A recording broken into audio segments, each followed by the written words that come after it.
అందరికీ నమస్కారం. పోషకాహారం పరంపరలో వాటర్ సాల్యుబుల్ విటమిన్స్ ఈ విభాగంలో ఈరోజు మనం విటమిన్ B3 గురించి సవివరంగా తెలుసుకుందాం. దీనికి శాస్త్రీయ నామం నియాసిన్ అంటారు. మరొక పదార్థం నికోటినిక్ యాసిడ్, మరొక పదార్థం నికోటినమైడ్. ఈ శాస్త్రీయ నామాలతో దీన్ని ఉచ్చరిస్తూ ఉంటారు.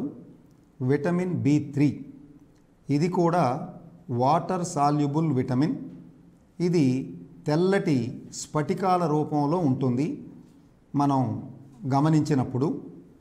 అలాగే ఇది చరిత్రలో ఫస్ట్ 1867 ప్రాంతంలో కొంతమంది సైంటిస్టులు కృత్రిమంగా ఈ యొక్క నియాసిన్ అనేటువంటి పదార్థాన్ని పొగాకు ఉత్పత్తుల నుంచి, పొగాకులో నుంచి నికోటిన్ అనే పదార్థాన్ని ఆక్సిడైజ్ చేసిన తర్వాత నియాసిన్ వచ్చింది అని తెలుసుకున్నారు. కానీ ఈ నికోటిన్ అనేది విష పదార్థం. అందువలన ఈ నికోటిన్ అనే పేరు కరెక్ట్ కాదని ఈ కొత్తగా వాళ్ళు ఐసోలేట్ చేసినటువంటి పదార్థానికి నియాసిన్ అనే పేరు పెట్టారు. అది అలా కొంతకాలం అలాగే ఉండిపోయింది. తరువాత 1911 సంవత్సరంలో ఫంక్ అనేటువంటి శాస్త్రజ్ఞుడు మరలా ఈ యొక్క నియాసిన్ అనేటువంటి విటమిన్ని రైస్ పాలిషింగ్స్ అంటే మనం చెప్పుకునేటువంటి ఇప్పుడు తవుడు అనేటువంటి పదార్థం నుంచి ఈ విటమిన్ని వేరు చేసి అతను సక్సెస్ఫుల్గా వేరు చేసినట్లుగా నిరూపించాడు. ఆ తరువాత 1937 ప్రాంతంలో సుమారుగా ఒక సైంటిస్టుల బృందం, ఈ బృందానికి నాయకుడు ఎల్విజమ్, వీరి ఆధ్వర్యంలో లివర్ అంటే జంతువుల్లో ఉన్న కాలేయము మరియు గేదెలలో ఉన్న కాలేయము, మనుషుల్లో ఉన్న కాలేయము, వీటిల్లో నుంచి ఈ యొక్క నియాసిన్ అనేటువంటి పదార్థాన్ని వీళ్ళు కూడా సక్సెస్ఫుల్గా వేరు చేయగలిగి ఇది ఒక విటమిన్ అనేటువంటి నిరూపణ ఇచ్చారు. ఆ విధంగా ఇది చరిత్రలోకి వచ్చింది. తరువాత దీని గురించి ఇంకా తెలుసుకోవాలంటే ఈ విటమిన్ శరీరంలో ఉన్నటువంటి అన్ని రకాల పనులకు అవసరం అనేది శాస్త్రజ్ఞులు తేల్చారు. ఆ తర్వాత ఈ విటమిన్ 2 యాక్టివ్ ఫామ్స్ అంటే బాగా పనిచేయటానికి అవసరమైన విధంగా 2 ఫామ్స్లో 2 రూపాల్లో ఇది ఉంటుంది అని శాస్త్రజ్ఞులు కనుక్కున్నారు. అది ఒక రూపం NAD అని పేరు పెట్టారు, మరొక రూపానికి NADP అనేటువంటి పేరు పెట్టారు. ఇవి 2 కూడా కోఎంజైమ్స్ అంటే మన శరీరంలో జరిగే జీవరసాయనిక క్రియలలో ఎంజైముల పాత్ర చాలా ఎక్కువగా ఉంటుంది.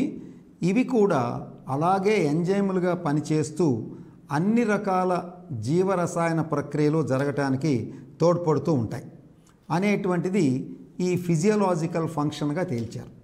ఆ తరువాత ఇది లభ్యత ఎక్కడ అంటే ఎక్కడెక్కడ ఎక్కువగా లభిస్తుంది అంటే ముఖ్యంగా మన ఆహార పదార్థాల్లోకి వచ్చేటప్పటికి ఈస్ట్లో చాలా ఎక్కువగా ఉంటుంది, లివర్లో కూడా చాలా ఎక్కువగా ఉంటుంది. పారాబాయిల్డ్ రైస్ కేరళ, తమిళనాడు రాష్ట్రాల్లో ఎక్కువగా వాడుతూ ఉంటారు. పారాబాయిల్డ్ రైస్ వీటిలో కూడా ఈ నియాసిన్ ఎక్కువగా ఉంటుంది. ఎందుకు అంటే ఆ పారాబాయిలింగ్ చేసినప్పుడు ఆ యొక్క విటమిన్స్ అన్నీ కూడా గింజలో ఉన్న పై పొరల్లో ఉండేటువంటి విటమిన్స్ అన్నీ కూడా లోపల కేంద్రకంలోకి వెళ్ళిపోతాయి. అలా వెళ్ళటం వలన మీరు ఎంత పాలిష్ చేసినా ఆ తర్వాత వీటి లోపం జరగదు. కనుక ఆ గింజ లోపల బి విటమిన్లు అన్నీ కూడా ఉంటాయి. అందుకే మన న్యూట్రిషన్ శాస్త్రం పరంగా, పోషకాహార శాస్త్రం పరంగా చూస్తే పారాబాయిల్డ్ రైస్ తినటం అనేటువంటిది ఒక మంచి అలవాటు, ఆరోగ్యకరమైనటువంటి అలవాటుగా పరిగణిస్తూ ఉన్నారు. దాని తర్వాత గ్రౌండ్ నట్స్, వేరుశెనగ గింజల్లో బాగా ఉంటుంది. అలాగే చికెన్లో, మీట్ ప్రోడక్ట్స్లో చికెన్లో కూడా ఈ ఉదరపు భాగాల్లో, ఉదరపు కండరాల్లో చాలా ఎక్కువగా ఉంటుంది.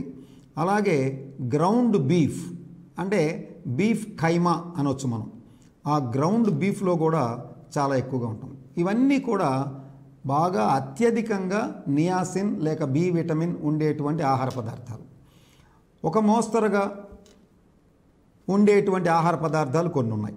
అవేంటంటే బ్రౌన్ రైస్ లేదా దంపుడు బియ్యం లేదా పాలిష్ తక్కువగా పట్టించినటువంటి బియ్యం అవి కానివ్వండి, లేకపోతే డైరెక్ట్గా బ్రాన్ రైస్ పాలిషింగ్స్ అంటాం, వాటిల్లో కూడా చాలా ఎక్కువగా ఉంటుంది.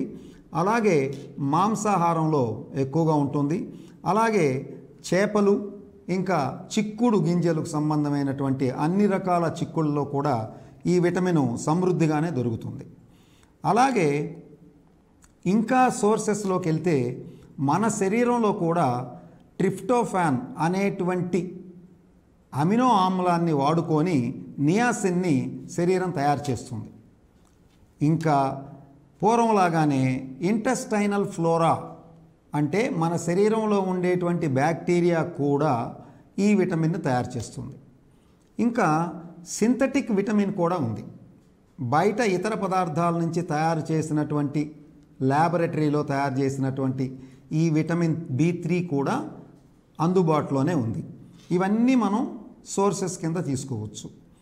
కనుక మరి ఎవరికి ఎంత అవసరం, ఏ వయసులో వారికి ఎంత అవసరం శరీరానికి ఒక రోజుకి అనేటువంటి విషయాన్ని కూడా తెలుసుకుంటే మనం సమృద్ధిగా ఉండేటువంటి ఆహారాన్ని, అన్ని విటమిన్లు వచ్చేట్లుగా బ్యాలెన్స్డ్ డైట్ని తీసుకోవటానికి మనం ప్రయత్నం చేయవచ్చు.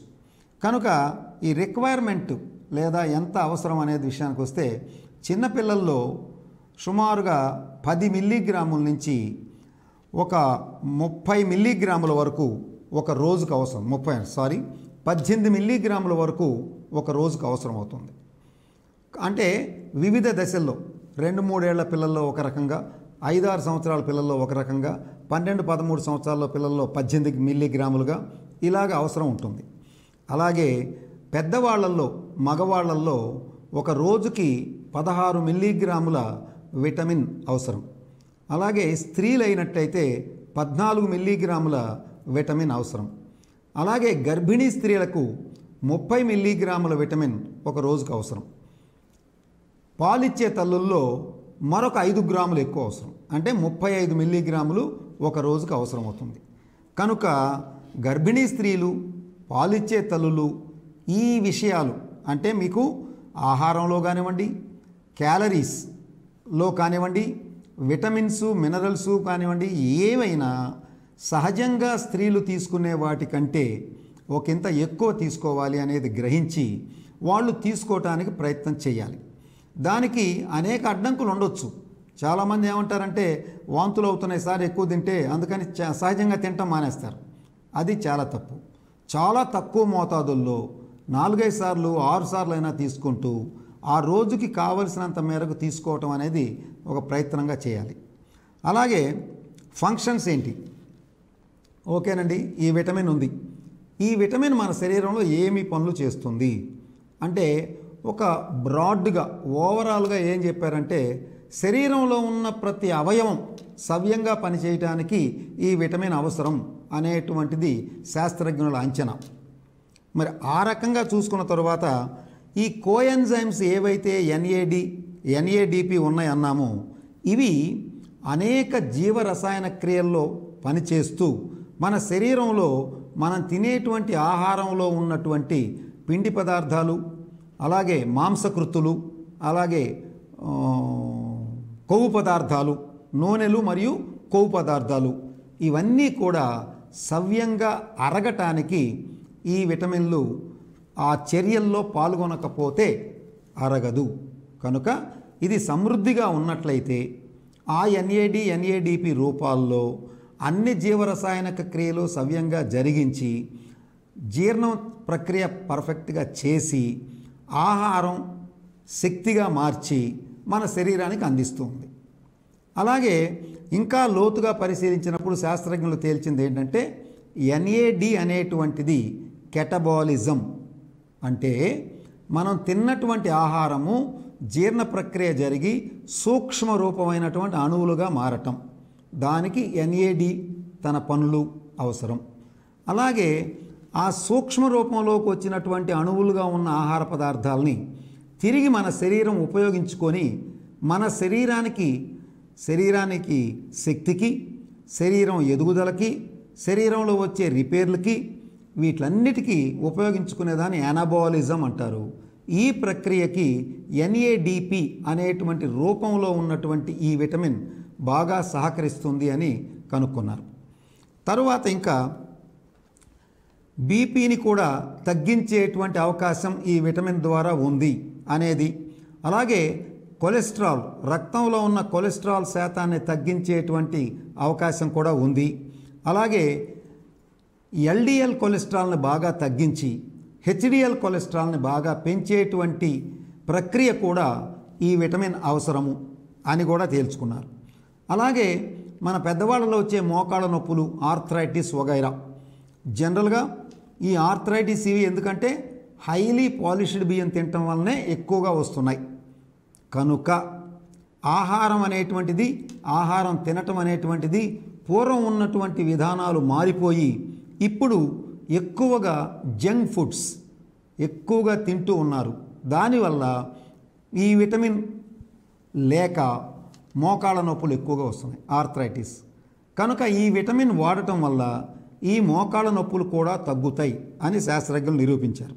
ఆ తర్వాత మన శరీరంలో ఇంకా ఇతర ప్రక్రియలైనటువంటి ఈ DNA అనేటువంటి కొన్ని పదార్థాలని రిపేర్ చేసుకోవటానికి, అలాగే మెదడు సవ్యంగా పనిచేయటానికి కూడా ఈ విటమిన్ అవసరం ఎంతైనా ఉంది అనేది శాస్త్రజ్ఞులు తెలియజేసినటువంటి అంశం.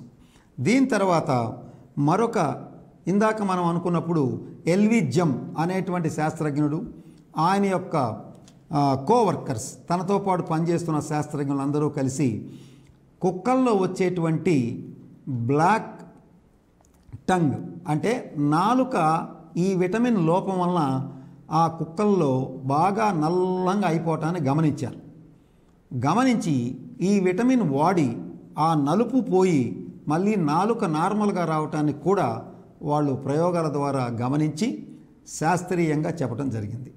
అంటే ఈ విటమిన్ లోపం వలన అలా నల్లటి నాలుక కాకపోయినా ఇతర రూపాల్లో కొన్ని మచ్చలు అవి ఏర్పడే అవకాశం ఉంది. అవి ఏర్పడకుండా శరీరం బాగుండాలంటే ఈ విటమిన్ సమృద్ధిగా అవసరం అనేటువంటి విషయాన్ని వాళ్ళు తెలియజేశారు. ఇలాగే మరి ఒకవేళ ఈ విటమిన్ లోపం గనక ఉంటే, అంటే మనం ఇప్పుడు ఎలాగైతే అనుకున్నామో పెద్దలకు ఎంత కావాలి, పిల్లలకు ఎంత కావాలి, గర్భిణీ స్త్రీలకు ఎంత కావాలి, పాలిచ్చే తల్లులకు ఎంత కావాలి అనుకున్నామండి. ఏ కారణాల వల్లైనా వాళ్ళకి అంత లభ్యత లేకపోతే శరీరానికి ఎటువంటి సమస్యలు వస్తాయి అనేది డెఫిషియన్సీ డిజార్డర్స్ అంటాం. సహజంగానే మనం అన్ని విషయాల్లో చెప్పుకున్నట్టుగానే ఇక్కడ కూడా ఈ డెఫిషియన్సీ అనేది తక్కువ ఆహారం తినటం రూపంలో, అంటే క్రానిక్ డిసీజెస్ ఉన్నవాళ్ళు, బాగా ఒబీస్గా ఉండి డైటింగ్ చేసేవాళ్ళు, వాళ్ళు ఇంటేక్ తక్కువగా ఉంటుంది, అంటే ఆహారం తీసుకోవటమే బాగా తక్కువగా తీసుకుంటారు. కనుక వాళ్ళల్లో డెఫిషియన్సీ వచ్చే అవకాశం ఉంది. మరి అరుగుదల సరిగా లేకపోయినా, చిన్న పేగుల్లో ఉన్న విల్లై సరిగా పనిచేయకపోయినా, అరిగినటువంటి ఆహారం రక్తంలోకి సవ్యంగా చేరకపోయినా ఈ విటమిన్ డెఫిషియన్సీ ఏర్పడేటువంటి అవకాశం ఉంది అనేది కూడా తేల్చారు. అలాగే ఎక్సెసివ్ డిమాండ్, అంటే ఇందాక మనం అనుకున్నట్లుగా గర్భిణీ స్త్రీలకి అలాగే మరి పాలిచ్చే తల్లులకి ఎక్కువ కావాలి, కానీ వాళ్ళు ఎక్కువ వచ్చే విధంగా ఆహారాలు తినలేకపోతున్నారు, తద్వారా డెఫిషియన్సీ వచ్చే అవకాశం ఉంది. అలాగే ఎవరిలో అయితే BMR బేసల్ మెటబాలిక్ రేట్ బాగా ఎక్కువగా ఉంటుందో, అంటే ఫర్ ఎగ్జాంపుల్ 120 కిలోలు బరువు ఉన్నాడు ఒక ఆయన, సపోజ్ 40 సంవత్సరాల వయసు ఉన్నతను, ఈ 120 కిలోల బరువు ఉన్నప్పుడు బిఎంఆర్ చాలా ఎక్కువ ఉంటుంది, బేసల్ మెటబాలిక్ రేట్ అంటారండి. దీనికి అర్థం ఏంటంటే కాముగా ఉన్న శరీరానికి 1 కిలోగ్రాముకి 1 క్యాలరీ శక్తి అవసరం. దీన్ని బేసల్ మెటబాలిజం అంటారు. ఇది హెచ్చు తగ్గులు అప్పుడప్పుడు అవుతూ ఉంటుంది. ఇప్పుడు శరీరం బాగా పెరగటం వలన బిఎంఆర్ ఎక్కువ కావాలి, కానీ దానికి తగినంత ఆహారం అతను తీసుకోవడానికి వీల్లేదు, డైటింగ్ చేస్తున్నాడు కాబట్టి డిమాండ్ ఎక్కువ ఉంది కానీ సప్లై లేదు. తద్వారా కూడా డెఫిషియన్సీ వచ్చేటువంటి అవకాశం ప్రస్ఫుటంగా కనిపిస్తుంది. కనుక ఈ 3 రకాలుగా డెఫిషియన్సీ లేదా ఈ యొక్క విటమిన్ లోపాలు శరీరంలో ఏర్పడవచ్చు. అలాగే కొన్ని నాన్ క్లినికల్ అంటే గుర్తించలేనివి కూడా కొన్ని లోపాలు ఏర్పడుతూ ఉంటాయి. అవేంటంటే చర్మం మొద్దుబారిపోవటం, అలాగే చర్మం మీద పొలుసులుగా చర్మం పై చర్మం ఊడి రావటం, ఎపిథీలియల్ లేయర్ అంటారు. అలాగే మరి ర్యాష్ లాగా అంటే దద్దుర్లుగా వచ్చి రంగు మారి బాగా ఎర్రగా అయిపోయి కందినట్లుగా అవటం, అటువంటివి చర్మం మీద రావచ్చు. అలాగే మౌత్ నోరు బాగా వాసి లోపల ఉన్నటువంటి ఈ యొక్క పొరలన్నీ కూడా బాగా ఎర్రగా మారి అటువంటి స్థితి కూడా రావచ్చు. అలాగే నాలుక మీద ఈ యొక్క రుచిని తెలియజేసేటువంటి గ్రంథులు బాగా తగ్గటం కానీ పని చేయకపోవటం కానీ వచ్చేటువంటి అవకాశం కూడా ఉంది. రెడ్ టంగ్ అంటారు, అంటే నాలుకంతా ఎర్రబడి మనం సోర్ టంగ్ లాగా వచ్చేటువంటి అవకాశం కూడా ఉంది. అలాగే వాంతులు రావచ్చు, అలాగే విరోచనాలు కావచ్చు, తలనొప్పి, కాన్స్టిపేషన్ అంటే ఫ్రీగా మోషన్ కాకపోవటం, లేదా హార్డ్ స్టూల్ అని కూడా అంటారు. అంటే మలము చాలా గట్టిపడి ఈజీగా బయటికి రాదు, ఆ స్థితినే కాన్స్టిపేషన్ అంటారు. ఇటువంటి ఈ యొక్క నాన్ క్లినికల్ అంటే తేలికగా గుర్తించలేనటువంటి నష్టాలు కూడా ఈ విటమిన్ లోపం వలన కరగొచ్చు. ముఖ్యంగా ఈ విటమిన్ లోపం వలన ఒక క్లినికల్ ప్రాబ్లం ఉంది. ఈ క్లినికల్ ప్రాబ్లం ఏమిటి అని దీని గురించి పూర్తిగా పరిశోధనలు చేసిన తర్వాత శాస్త్రజ్ఞులు గ్రహించింది ఏంటంటే, ఎక్కువగా మొక్కజొన్న తినేటువంటి దేశాల్లో, కొన్ని దేశాల్లో మొక్కజొన్న మనం బియ్యం ఎట్లా తింటామో మన ఉత్తర భారతదేశంలో గోధుమలు ఎలా తింటారో ఆ దేశాల్లో ఓన్లీ మొక్కజొన్నలతోనే అన్నం కానివ్వండి, ఇతర పదార్థాలు కానివ్వండి, అలా కానివ్వండి, లేదా జోవర్ అంటే జొన్నలు, కేవలం జొన్నలు మాత్రమే తినేటువంటివి, అంటే స్టేపుల్ ఫుడ్స్ అంటాం. అంటే చాలా ఎక్కువగా అవే తింటూ మిగతావి ఎప్పుడన్నా అప్పుడప్పుడు తింటూ ఉంటారు.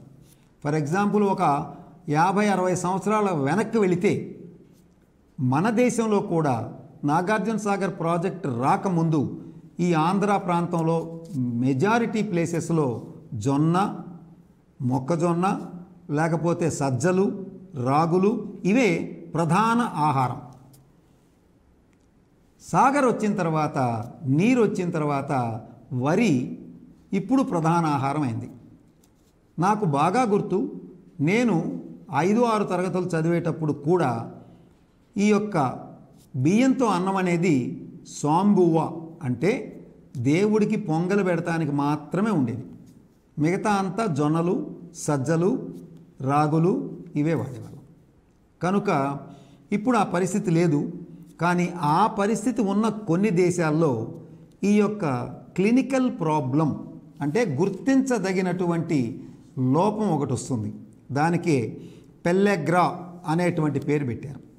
పెల్లెగ్రా అనేటువంటి పదంలో పెల్లె అంటే చర్మము, గ్రా అంటే దద్దుర్లుగా పాడైపోయి ఉండేటువంటి దశ.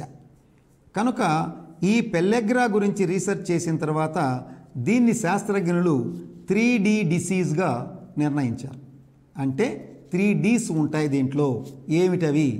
మొదటిది డెర్మటైటిస్, చర్మ వ్యాధులు. రెండవది డయేరియా, విరోచనాలు, లూజ్ మోషన్సు. మూడవ స్థితి డెమెన్షియా, నరాల వ్యవస్థ దెబ్బతిని మెదడు సరిగా పనిచేయనటువంటి స్థితి. ఈ 3 దశలు కూడా ప్రజల్లో కనిపించాయి. సో అప్పుడు దాని మీద రీసెర్చ్ చేసి వాళ్ళు ఈ 3 దశలు ఉన్నటువంటి ఈ పెల్లెగ్రా అనేటువంటి లోపభూయిష్టమైన వ్యాధికి కనుక్కొని దానికి vitamin B3 are niacin deficiency వల్ల ఇది వస్తుంది అని తెలుసుకున్నారండి. కనుక అది తెలుసుకున్న తరువాత బాగా పరీక్షించినప్పుడు ఈ డెర్మటైటిస్ చర్మ సంబంధంగా ఏ సమస్యలు ఉంటాయి అంటే చర్మం మందబట్టం, తర్వాత దాని మీద దద్దులు రావటం, అక్కడక్కడ ఎరుపు రంగు మచ్చలుగా ఏర్పడటం, ఇంకా ఇతర రంగులో ఉన్నటువంటి మచ్చలుగా ఉండటం, తర్వాత దురదలుగా ఉండటం, తర్వాత అనీజీగా ఉండటం, చూడటానికి కూడా కాస్త ఇబ్బందికరంగా ఉండటం. ఇవి ఈ డెర్మటైటిస్ అనేటువంటి సంబంధం. ఇక డయేరియా అంటే లూజ్ మోషన్స్ అయ్యేటువంటి స్థితి. దీనికి ఈ యొక్క గ్యాస్ట్రో ఇంటెస్టైనల్ ట్రాక్ట్ అంటే పొట్ట, పేగులు ఈ భాగాల్లో ఉన్నటువంటి లోపాల వల్ల ఈ యొక్క జీర్ణం సరిగా కాక లేదా లూజ్ మోషన్స్ అయ్యేటువంటి అవకాశం ఎక్కువగా ఉంటుందని తెలుసుకున్నారు. అలాగే నోట్లో నాలుక కూడా ఎర్రగా ఉండి కాస్త ఉబ్బినట్టుగా ఉండి అలాగే రుచి తెలియనటువంటి స్థితిలో ఉంటుంది. అలాగే ఎటువంటి స్పైసీ అంటే కాస్త కారం, మసాలా దినుసులు ఎక్కువగా తినలేని స్థితి ఉంటుంది. అలాగే వేడి ఆహార పదార్థాలు తినలేకపోవటం ఆ మనుషుల్లో మనం చూస్తాం. కనుక ఫ్యాట్ అబ్జార్ప్షన్ కూడా కాస్త డిలే అవుతుంది. అంటే కొవ్వు పదార్థాలు జీర్ణమైన తర్వాత సవ్యంగా రక్తంలోకి చేరవు. తద్వారా కూడా ఈ లూజ్ మోషన్స్ అయ్యేటువంటి అవకాశం ఎక్కువగా ఉంటుంది. దాని తర్వాత మూడవది డెమెన్షియా, మూడవ డి. ఈ డెమెన్షియా అంటే ఏంటంటే ఈ నర్వస్ సిస్టమ్ ఇన్వాల్వ్ అవటం వలన నర్వస్ సిగ్నల్స్ మన శరీరంలో నరాల వ్యవస్థ ఏమిటి అంటే కొన్ని నరాలు మన శరీరం బయట నుంచి వచ్చేటువంటి మార్పుల్ని, శరీరం లోపల ఉన్నటువంటి మార్పుల్ని మెదడుకు తీసుకెళ్తాయి వెన్నుపాము ద్వారా. ఇవి సెన్సరీ నర్వ్స్ అని అంటారు. ఆ తీసుకెళ్ళినటువంటి వాటిని మెదడు గమనించి వెంటనే శరీరానికి కొన్ని ఆర్డర్స్ ఇస్తుంది. ఈ ఆర్డర్సు మోటార్ నర్వ్స్ ద్వారా ఆయా భాగాలకు చేరి ఆ భాగాలు ఆ విధంగా పనిచేయటం మొదలవుతుంది. ఇది మొత్తం మీద సూక్ష్మంగా లేదా స్థూలంగా నరాల వ్యవస్థ పని ఏమిటంటే బయట నుంచి వచ్చిన స్టిమ్యులేషన్స్ ఏదైనా మార్పుల్ని మెదడు తీసుకెళ్ళటం, మెదడులో వచ్చేటువంటి పనులు ఏం చేయమంటుందో అవి తీసుకొచ్చి ఆయా భాగాలకి ఒప్పజెప్పటం. కనుక ఇవి నరాల వ్యాధులు కానివ్వండి లేదా నరాలు సరిగా పనిచేయనటువంటి స్థితి ఈ విటమిన్ లోపం వల్ల వస్తుంది. తద్వారా ఈ యొక్క కమ్యూనికేషన్ మొత్తం దెబ్బతిని పనిచేయని స్థితిలోకి వెళ్ళిపోతుంది. దాంట్లోనే కొంత ఇరిటబిలిటీ అంటే విపరీతమైనటువంటి కోపంగాను లేకపోతే ఇష్టం లేని ప్రవర్తన ఉండొచ్చు, లేదా చీటికి మాటికి కోపగించుకునేటువంటి మనస్తత్వం, అలాగే డిప్రెషన్ న్యూనతాభావంలోకి వెళ్ళటం. ఏదో నాకేం జరగలేదు, నాకేదో అయిపోతుంది, నేను బతుకుతానా, అసలు చనిపోతానేమో, లేకపోతే ఈ కాళ్ళు చేతులు పడిపోతాయేమో అనేటువంటి ఒక రకమైనటువంటి న్యూనతాభావంలోకి వెళ్ళటం. అలాగే మెమరీ తగ్గిపోవటం, లాస్ ఆఫ్ మెమరీ అంటారు. అంటే మన మెదడులో ఉన్నటువంటి ఈ మెమరీని స్టోర్ చేసేటువంటి కొన్ని కణాలు ఆరు న్యూక్లియసెస్ అంటారు. అవి ఈ నరాల వ్యవస్థ తిన్న దెబ్బ ద్వారా అవి కూడా సరిగా పనిచేయక మెమరీ తగ్గిపోతుంది, అంటే గుర్తుండకపోతుంది. అలాగే పూర్ కాన్సంట్రేషన్ అంటే ఏ విషయం మీద కూడా శ్రద్ధ పెట్టలేనటువంటి స్థితికి కూడా వెళ్తారు. ఆ స్థితి కూడా జరగవచ్చు. ఇవన్నీ కలిపితే సూక్ష్మంగా ఒక పేరుతో సైకోసిస్ అనొచ్చు. అంటే మెదడు సరిగా పనిచేయక ప్రవర్తన మారినటువంటి స్థితి, ఈ స్థితిలోకి వస్తారు అనేటువంటి తెలుస్తుంది. దీనికి కారణం ఏం చెప్పారంటే శాస్త్రజ్ఞులు కొంతమేరకు ఈ ట్రిప్టోఫాన్ అనేటువంటి ఎమినో యాసిడ్ లేకపోవటం వలన సీరోటోనిన్ అనేటువంటి ఒక న్యూరో ట్రాన్స్మిటర్, అంటే ఒక నరం నుంచి ఇంకో నరానికి ఈ కమ్యూనికేషన్ వెళ్ళాలి అంటే మధ్యలో ఈ న్యూరో ట్రాన్స్మిటర్స్ అవసరం. కనుక ఆ న్యూరో ట్రాన్స్మిటర్స్లో ఒక ముఖ్యమైనదైనటువంటి సీరోటోనిన్ సరిగా లేక, ట్రిప్టోఫాన్ లేదు కాబట్టి సీరోటోనిన్ లేదు, ఇవి లేకపోవటం వలన ఒక రకమైనటువంటి సైకోసిస్ స్థితిలోకి మనిషి వెళతాడు. డ్యూ టు పెల్లాగ్రా, అంటే బాగా పెల్లాగ్రా ముదిరినప్పుడు వచ్చేటువంటి లక్షణాలు. బాగా ముదిరినప్పుడు, ఏది చర్మ వ్యాధుల్లా ఉన్నప్పుడే గుర్తించలేక ఏదేదో మందులు వాడుతూ, అలాగే డయేరియాలు వస్తే దాన్ని తగ్గడానికి మందులు వాడుతూ, ఈ B3 లోపము అనేది గుర్తించక ఎక్కువ కాలం జరిగినట్లయితే అప్పుడు డెమెన్షియా స్థితిలోకి వెళ్ళిపోయి ఈ సమస్యలన్నీ వచ్చేసి ఇలా వస్తాయి. అంటే ఇవి చాలా చాలా ముఖ్యమైనటువంటి ఇబ్బందికరమైనటువంటి హానికరమైనటువంటి సమస్య డెమెన్షియా అనేది. కనుక ఈ సమస్యను రాకుండా ఉండాలి అంటే మనం ఈ విటమిన్ D3 లోపం లేకుండా చూసుకోవాలి. అలాగే చేసే పనులు, అంటే కొన్ని ఈ యొక్క నరాలు ఇబ్బంది పడటం వలన, ఏది స్పైనల్ కార్డ్ అంటే వెన్నుపాములోంచి వెళ్ళే నరాలు కొన్ని ఇబ్బంది పడటం వలన ఒక్కోసారి అటాక్సియా అనేటువంటి జబ్బు రావచ్చు. అటాక్సియా అంటే నీ కండరాలు నువ్వు చెప్పిన పనులు చేయవు, వాటికి ఇష్టమైన పనులు చేస్తూ ఉంటాయి. కాబట్టి అతను ఏం చేస్తున్నాడో మనకు అర్థం కాని స్థితి అలా రావచ్చు. లేదు, కొన్ని నరాల వ్యవస్థలు దెబ్బతిన్నప్పుడు జర్క్స్ అంటే షేకింగ్ లాగా వస్తాయి. అలాగే మనిషి ఎందుకో కదులుతూ ఉంటాడు, షేక్ అవుతూ ఉంటాడు, ఇటువంటి లక్షణాలు వస్తాయి. పెరాలసిస్ కూడా వచ్చేటువంటి అవకాశం ఉంది. ఇవి శాస్త్రజ్ఞులు కనుక్కున్నటువంటి అంశాలు.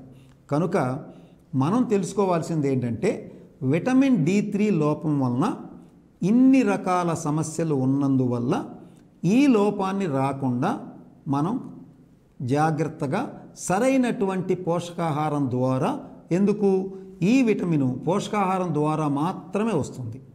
ఒకవేళ పోషకాహారం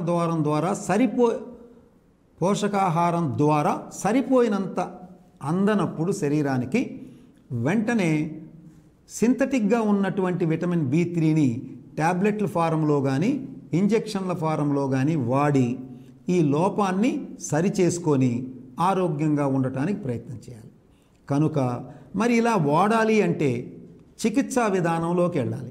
చికిత్సా విధానంలోకి వెళ్ళాలి అంటే డాక్టర్ గారిని సంప్రదించి ఉన్నటువంటి సమస్యలు వారికి నివేదించి వారు అన్ని పరీక్షలు సమగ్రంగా నిర్వహించిన తరువాత ఈ లోపాన్ని గుర్తించి ఎంత మేరకు ఇంజెక్షన్ రూపంలో వాడాలా, లేదు ఎంత మోతాదులో ఎంత మేరకు ట్యాబ్లెట్ ఫారంలో వాడాలా అనేటువంటిది వారు నిర్ణయిస్తారు. ఎటువంటి ఆహారం వాడాలి అనేటువంటిది కూడా నిర్ణయిస్తారు. దానికి తగినట్లుగా ఒక డైటీషియన్, ఇదిగోండి ఈ పదార్థాలు ప్రతిరోజు మీ ఆహారంలో ఉండేట్లుగా తినండి, తద్వారా కొంత విటమిన్ వస్తుంది. కానీ ఇమీడియట్గా లోపం బాగా బలీయంగా బలపడకుండా బయట నుంచి కూడా డాక్టర్ గారు చెప్పిన మాత్రలు వేసుకోండి, ఇలాగా ఈ లోపంలోంచి బయటికి రండి అనేటువంటి సలహాలు తీసుకొని ఆ సలహాల మేరకు కరెక్ట్గా వాడి అందరూ ఆ లోపంలోంచి మనం బయటికి రావాలి. చివరిగా క్రూస్ మరియు క్లర్క్లీ అనేటువంటి శాస్త్రజ్ఞులు 1940వ ప్రాంతంలో పెల్లెగ్రా అంటే ఏమిటి అనేటువంటి విషయానికి వాళ్ళు చెప్పింది ఏంటంటే, నాలుక చర్మానికి సంబంధించినటువంటి అనేక సమస్యల వలయంలో మనిషి చిక్కుకుంటాడు. కానీ దాంతోపాటు డయేరియా కూడా ఉంటుంది. ఈ మెదడు సంబంధమైన సమస్యలు, నరాల సంబంధమైన సమస్యలు ఉండవచ్చు, లేకపోవచ్చు. అయినా నికోటినిక్ యాసిడ్ ద్వారా విటమిన్ B3ని వాడటం ద్వారా దీన్ని తగ్గించుకోవచ్చు అనేటువంటిది 1940వ ప్రాంతంలోనే ఈ యొక్క సైంటిస్టులు, వాళ్ళ పేర్లు క్రూస్ మరియు క్లెక్లీ, ఇంకా ఇద్దరు ఉన్నారు, వీళ్ళిద్దరితో చెప్తున్నాను, వీళ్ళు ప్రతిపాదించినటువంటి ఒక థీసిస్. కనుక అందరికీ విన్నపం ఏంటంటే ఈ విటమిన్ గురించి మరొక్కసారి జాగ్రత్తగా వినండి, తెలుసుకోండి. తద్వారా ఎటువంటి ఈ లక్షణాలు మీకు ఏవైతే చెప్పామో ఏ లక్షణాలు కనపడినా అశ్రద్ధ చేయకుండా వైద్యుల సలహా తీసుకోండి. తద్వారా సరైనటువంటి ఆహారం, అవసరమైతే ట్రీట్మెంట్ తీసుకుంటూ ఈ లోపంలోంచి బయటపడి అందరూ ఆరోగ్యంగా ఆనందంగా ఉండాలి అని కోరుకుంటూ నమస్తే.